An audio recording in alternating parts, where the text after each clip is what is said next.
तो इस नए एक्सप्लेनर में आप सभी का स्वागत है। 19 मई 2026।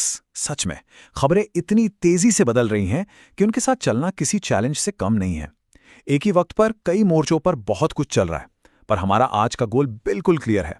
इस पूरे कॉम्प्लेक्स और उलझे हुए जियोपॉलिटिकल क्राइसिस को एकदम आसान और स्पष्ट नक्शे में बदलना, बिना किसी घुमाव फिराव के इस युद्ध के हर एक एंगल को सीधा और सटीक तरीके से डिकोड करते हैं। चलिए सीधे पॉइंट पर आते हैं। इस पूरे क्राइसिस को क्लियर कट तरीके से समझने के लिए हमने इसे 4 मुख्य हिस्सों में बांटा है: पॉलिटिकल अल्टीमेटम, मिनाब स्कूल कंट्रोवर्सी, फैलते हुए क्षेत्रीय युद्ध के मोर्चे और आखिर में इसके ग्लोबल इकोनॉमिक इंपैक्ट। ओके, तो सबसे पहले बात करते हैं पॉलिटिकल एपिसेंटर की, वॉशिंगटन और तेहरान। यहां डिप्लोमेसी की जगह अब सीधे अल्टीमेटम्स ने ले ली हैं। और ध्यान देने वाली बात यह है कि ये सिर्फ 2 देशों की आपस की टक्कर नहीं है, इसमें उनकी अपनी डोमेस्टिक पॉलिटिक्स का भी बहुत बड़ा हाथ है। अब दांव पर क्या लगा है, इसका अंदाजा इस स्टेटमेंट से लगाया जा सकता है।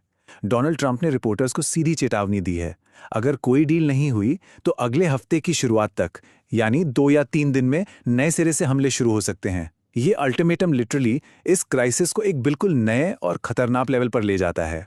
लेकिन एक ट्विस्ट है। ये टेबल देखिए, ये साफ दिखाती है कि मिलिट्री एक्शंस को डोमेस्टिक पॉलिटिक्स से कितनी बड़ी टक्कर मिलती है। यूएस सीनेट में वॉर पावर्स रेजोल्यूशन आगे बढ़ चुका है। इसका मकसद कांग्रेस की परमिशन के बिना ईरान में मिलिट्री कैंपेन को रोकना। हालांकि यह एग्जीक्यूटिव पावर के लिए एक बहुत बड़ी रुकावट है, पर इसे लागू होने के लिए अभी हाउस की मेजॉरिटी और प्रेसिडेंट के संभावित वीटो से गुजरना होगा। तो बेसिकली वॉशिंगटन के अंदर ही एक बहुत बड़ा डिवीजन चल रहा है। और वहां तेहरान में उनका काउंटर थ्रेट भी उतना ही सॉलिड है। ईरान के विदेश मंत्री अब्बास अराक्ची ने ओपनली वार्निंग दी है कि अगर अमेरिका युद्ध में लौटता है तो इसके रिजल्ट्स चौंकाने वाले होंगे। उन्होंने साफ इशारा किया है कि उनकी फोर्सेस पिछली बार से सबक सीखकर और ज्यादा अमेरिकन एयरक्राफ्ट्स गिराने के लिए पूरी तरह तैयार हैं। और तेहरान की इस वार्निंग को लाइटली क्यों नहीं लिया जा सकता, वो इस नंबर से क्लियर होता है, 42।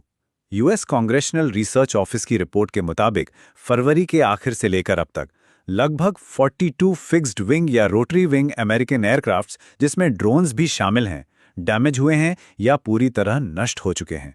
ये नंबर अपने आप में इस कॉन्फ्लिक्ट की भारी मिलिट्री कॉस्ट को दिखाता है। तो ये तो था पॉलिटिकल टेंशन। अब ग्राउंड रियलिटी की तरफ चलते हैं, जहां इंफॉर्मेशन वॉर चल रहा है। बात करते हैं 28 फरवरी के मिनाब स्कूल विवाद की। दक्षिणी ईरान के मिनाब शहर में जो मिसाइल स्ट्राइक हुई, उसने दावों और प्रतिदावों की एक ऐसी आग भड़का दी है जिसे बुझाना मुश्किल लग रहा है। यहां जो बात सबसे ज्यादा ध्यान खींचती है वो ये है कि एक ही घटना के 2 बिल्कुल अलग अलग सच सामने आ रहे हैं। एक तरफ ईरान का फॉरेन मिनिस्ट्री दावा कर रहा है कि ये एक मनगढ़ंत कहानी है और एजुकेशनल इंस्टीट्यूट को निशाना बनाना एक वॉर क्राइम है जिसमें 170 से ज्यादा लोग मारे गए। और दूसरी तरफ यूएस सेंट्रल कमांड का कहना है कि ये स्कूल दरअसल एक active IRGC cruise missile base पर बना था और इसकी कॉम्प्लेक्स इन्वेस्टिगेशन अभी चल रही है। हम यहां किसी का पक्ष नहीं ले रहे, पर देखिए कि कैसे जमीन पर हथियारों की जंग से ज्यादा बड़ी जंग नैरेटिव्स की चल रही है। और इस नैरेटिव वॉर का असर अमेरिका के अंदर भी दिख रहा है। अकाउंटेबिलिटी को लेकर काफी तीखी बहस छिड़ गई है। हाउस आर्म्ड सर्विसेज कमेटी के रैंकिंग मेंबर एडम स्मिथ का ये कोट सुनिए, जिन्होंने एडमिरल ब्रैड कूपर को कहा था। उन्होंने कहा, तो इसका मतलब नहीं है हमने जो स्पष्ट रूप से किया है हम उसकी जिम्मेदारी नहीं लेंगे। ये स्टेटमेंट अपने आप में हाईलाइट करता है कि मिलिट्री डिसीजंस और उनकी अकाउंटेबिलिटी पर यूएस इंस्टीट्यूशंस के अंदर कितना प्रेशर और इंटरनल कॉन्फ्लिक्ट है। ओके, अब यूएस और ईरान के डायरेक्ट कॉन्फ्लिक्ट से थोड़ा पीछे हटकर एक ब्रॉडर पिक्चर देखते हैं, क्योंकि ये आग अब सिर्फ 2 देशों तक सीमित नहीं है। ये कॉन्फ्लिक्ट एक चेन रिएक्शन की तरह आसपास के देशों में फैल रहा है और पूरे मिडिल ईस्ट की सिक्योरिटी को हिला के रख दिया है। जरा इस आंकड़े पर ध्यान दीजिए, 3042। मार्च की शुरुआत से लेकर अब तक सिर्फ लेबनान में इजरायली बमबारी की वजह से कम 3042 लोग अपनी जान गंवा चुके हैं। ये कोई छोटा नंबर नहीं है। ये दिखाता है कि इस आंच की लपटें कितनी दूर तक पहुंच चुकी हैं। और ग्राउंड पर एग्जैक्टली हो क्या रहा है, आइए इस क्योटिक सिचुएशन को ब्रेक डाउन करते हैं। एक तरफ लेबनान में हिजबुल्लाह ने घुसपैठ कर रही इजरायली फोर्सेस पर 26 अटैक्स लॉन्च किए हैं, जिसके जवाब में टायर और नबातिया जैसे शहरों पर स्ट्राइक्स हो रही हैं।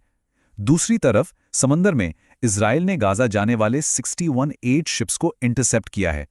और इन सब के बीच खुद इजराइल के अंदर मिलिट्री और पॉलिटिकल लीडर्स के बीच मतभेद हैं, जबकि उनके ऑफिशियल्स किसी भी वक्त नए अटैक्स को लेकर हाई अलर्ट पर हैं। पूरा रीजन ही उबाल पर है। अब जरा इस टाइमलाइन को देखिए, चीजें और क्लियर होंगी। 28 फरवरी यूएस और इजराइल ने ईरान पर स्ट्राइक शुरू किए। फिर हम आते हैं 17 मई पर, जब यूएई के बराका न्यूक्लियर प्लांट पर एक ड्रोन स्ट्राइक होती है। उसके ठीक 2 दिन बाद 19 मई को आईएईए यूएन को गंभीर रिस्क्स की वार्निंग देता है और इमीडिएटली यूएई फ्रांस के साथ एक नया डिफेंस डील साइन कर लेता है।